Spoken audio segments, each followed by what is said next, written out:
ಕಾರ್ಮಿಕರನ್ನ ಹೊತ್ತೊಯ್ತಿದ್ದ 407 ವಾಹನ ನಿಯಂತ್ರಣ ತಪ್ಪಿ ಪಲ್ಟಿಯಾದ ಭೀಕರ ಘಟನೆ ಶುಕ್ರವಾರ ರಾತ್ರಿ 9 ಗಂಟೆ ವೇಳೆ ತುಮಕೂರು ಜಿಲ್ಲೆ ಪಾವಗಡ ತಾಲೂಕಿನ ಬುಗಡೂರು ಗ್ರಾಮದ ತಿರುವಿನ ಬಳಿ ನಡೆದಿದೆ. ಅಪಘಾತದಲ್ಲಿ 10ಕ್ಕೂ ಅಧಿಕ ಜನರಿಗೆ ಗಂಭೀರ ಗಾಯಗಳಾಗಿದ್ದು, ಗಾಯಾಳುಗಳನ್ನು ಪಾವಗಡ ಸಾರ್ವಜನಿಕ ಆಸ್ಪತ್ರೆಯಲ್ಲಿ ಚಿಕಿತ್ಸೆ ಕೊಡಿಸಿ ತಕ್ಷಣವೇ ತುಮಕೂರು ಜಿಲ್ಲಾಸ್ಪತ್ರೆಗೆ ರವಾನಿಸಲಾಗಿದೆ.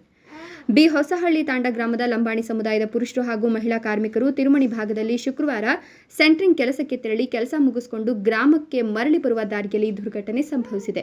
ಅಪಘಾತದಲ್ಲಿ 55 ವರ್ಷದ ತಿಪ್ಪಾನಾಯ್ಕ ಅವರ ಒಂದು ಕೈ ಸಂಪೂರ್ಣ ನಜ್ಜುಗುಜ್ಜಾಗಿದೆ. ಲಕ್ಷ್ಮಮ್ಮ, ಅರುಣ, ಕಾವೇರಿ, ಶಾಂತಮ್ಮ, ಶಾಂತಾಬಾಯಿ, ಪ್ರಕಾಶ್, ದೇವಿಬಾಯಿ, ಸಕ್ಕಾಬಾಯಿ ಸೇರಿದಂತೆ ಹಲವರ ತಲೆ, ಸೊಂಟ ಸೇರಿದಂತೆ ಹಲವು ಅಂಗಾಂಗಗಳಿಗೆ ಗಂಭೀರ ಗಾಯಗಳಾಗಿವೆ. ಇನ್ನು ಗಾಯಾಳುಗಳಿಗೆ ಪಾವಗಡ ಸಾರ್ವಜನಿಕ ಆಸ್ಪತ್ರೆಯ ವೈದ್ಯಾಧಿಕಾರಿ doctor ASL Babu, doctor Rajesh, doctor Ashik Gowda, Kallesh ಮತ್ತು ಅವರ ತಂಡ ತಕ್ಷಣವೇ ಚಿಕಿತ್ಸೆ ನೀಡಿದ ನಂತರ ಹೆಚ್ಚಿನ ಚಿಕಿತ್ಸೆಗೆ ಕಳಿಸಿದ್ದಾರೆ. ಘಟನೆಯ ಬಗ್ಗೆ ಮಾಹಿತಿ ತಿಳಿದು ಪಾವಗಡ ವೃತ್ತ ನಿರೀಕ್ಷಕ ಸುರೇಶ್ ಮತ್ತು ಗ್ರಾಮಾಂತರ ವೃತ್ತ ನಿರೀಕ್ಷಕ ಗಿರೀಶ್ ಸ್ಥಳಕ್ಕೆ ಭೇಟಿ ನೀಡಿ ಪರಿಶೀಲನೆ ನಡೆಸಿ ಗಾಯಾಳುಗಳ ಆರೋಗ್ಯ ವಿಚಾರಿಸಿದರು. ಘಟನೆ ತಿರುಮಣಿ ಪೊಲೀಸ್ ಠಾಣಾ ವ್ಯಾಪ್ತಿಯಲ್ಲಿ ನಡೆದಿದ್ದು, ಪೊಲೀಸರು ಪ್ರಕರಣ ದಾಖಲಿಸಿಕೊಂಡು ಹೆಚ್ಚಿನ ತನಿಖೆ ನಡೆಸುತ್ತಿದ್ದಾರೆ.